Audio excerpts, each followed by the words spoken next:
మీ బంగారం తాకట్టులో ఉందా? విడిపించుకోలేక ఇబ్బందులు పడుతున్నారా? అయితే మీ బంగారాన్ని వెంటనే విడిపించి కొంటాం. గణేష్ గోల్డ్. మీరు సంప్రదించాల్సిన ఫోన్ నంబర్లు 9160-266-916, 8712619507. ఓం శ్రీ గణేశాయ నమః.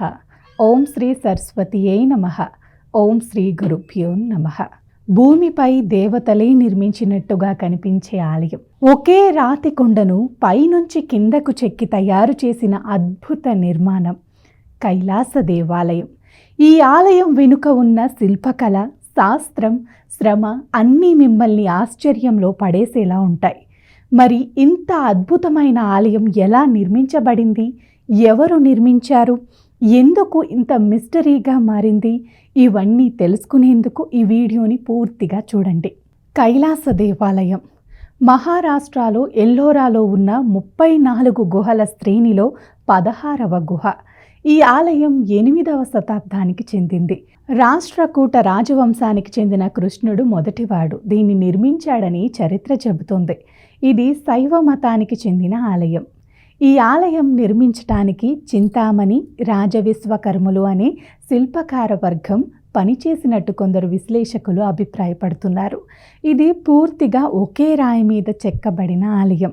200 అడుగుల పొడవు, 100 అడుగుల వెడల్పు ఉన్న ఈ ఆలయం 3 అంతస్తులుగా కనిపిస్తుంది. కానీ అంతా ఒకే రాయి.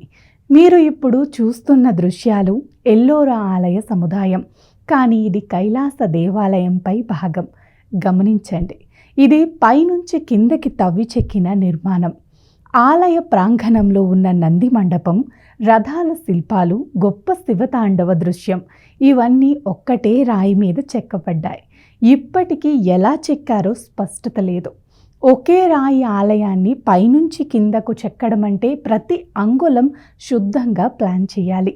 ఇది 1300 సంవత్సరాల క్రితం ఎలాగో తెలియదు.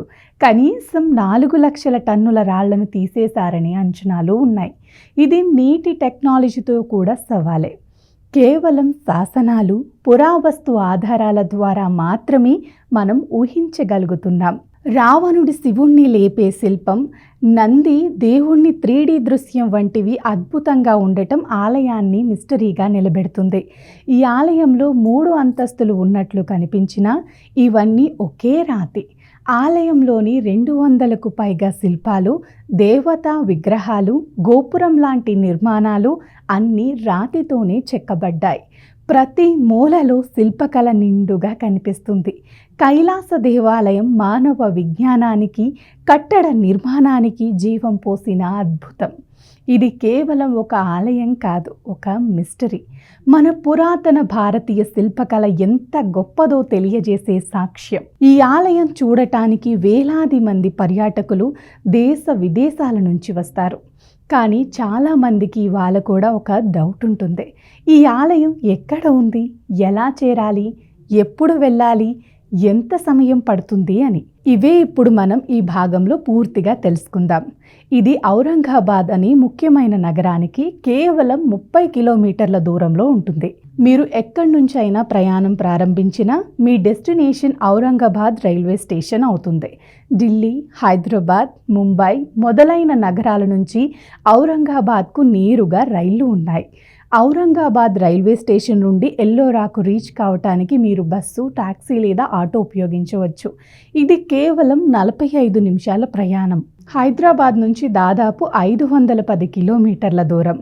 నేషనల్ హైవే 44, నేషనల్ హైవే 52 మార్గంలో ప్రయాణిస్తే 9 నుంచి 10 గంటలు మాత్రమే పడుతుంది. పూణే నుంచి సుమారు 250 కిలోమీటర్లు ఉంటుంది. కారు లేదా బస్సుతో 5 నుంచి 6 గంటల్లో చేరుకోవచ్చు. ముంబై నుంచి సుమారు 350 కిలోమీటర్లు ఉంటుంది. ముంబై ఔరంగాబాద్ హైవే ద్వారా 7 గంటలలో చేరవచ్చు. ఔరంగాబాద్ నుంచి ఎల్లోరా ఆలయం ఇది కేవలం 30 కిలోమీటర్లు మాత్రమే. బస్సులు అందుబాటులో ఉంటాయి. కైలాస దేవాలయానికి రావటానికి ఉత్తమ కాలం అక్టోబర్ నుండి ఫిబ్రవరి వరకు. వేసవికాలం అంటే ఏప్రిల్, మే హీట్ ఎక్కువగా ఉంటుంది. వర్షాకాలం కొంచెం జాగ్రత్తగా ఉండాలి. రాళ్లపై జారిపోయే ప్రమాదం కూడా ఉంటుంది. ఈ ఆలయం ఉదయం 6 గంటల నుండి సాయంత్రం 6 గంటల వరకు ఓపెన్ ఉంటుంది.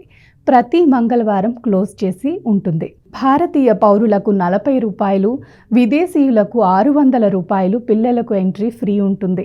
కైలాస దేవాలయం చూశాక మీరు చూడదగిన మరిన్ని ప్రదేశాలు: అజంతా గుహలు 100 కిలోమీటర్ల దూరం, బీబీ కా మక్బారా ఔరంగాబాద్ కోట, దౌలతాబాద్ కోట, ఎల్లోరాకే సమీపంలో గ్రిష్ణేశ్వర్ జ్యోతిర్లింగ ఆలయం కైలాస దేవాలయానికి దగ్గరగా ఉంటుంది. ఇవే కైలాస దేవాలయం. ఎల్లోరాకు చేరుకునే అన్ని మార్గాలు, అవసరమైన సమాచారం. ఇది కేవలం ఒక దేవాలయ దర్శనం కాదు, ఇది ఒక పర్యాటక యాత్ర, ఒక మిస్టరీ అన్వేషణ. మీరు జీవితంలో ఒక్కసారి అయినా ఈ ఆలయం దగ్గరకు వెళ్ళి ఆ చరిత్రను, శిల్పాలను ప్రత్యక్షంగా చూడాల్సిందే. మీ ట్రిప్ను ప్లాన్ చేసుకోవడానికి ఈ వీడియో తప్పక ఉపయోగపడుతుందని ఆశిస్తున్నాం. ఇలాంటి అద్భుత చరిత్రను మనం గౌరవంగా చూసుకోవాలి. మీకు ఈ వీడియో నచ్చితే తప్పకుండా లైక్ చేయండి, కామెంట్లో మీ అభిప్రాయాన్ని పంచుకోండి. నమస్కారం.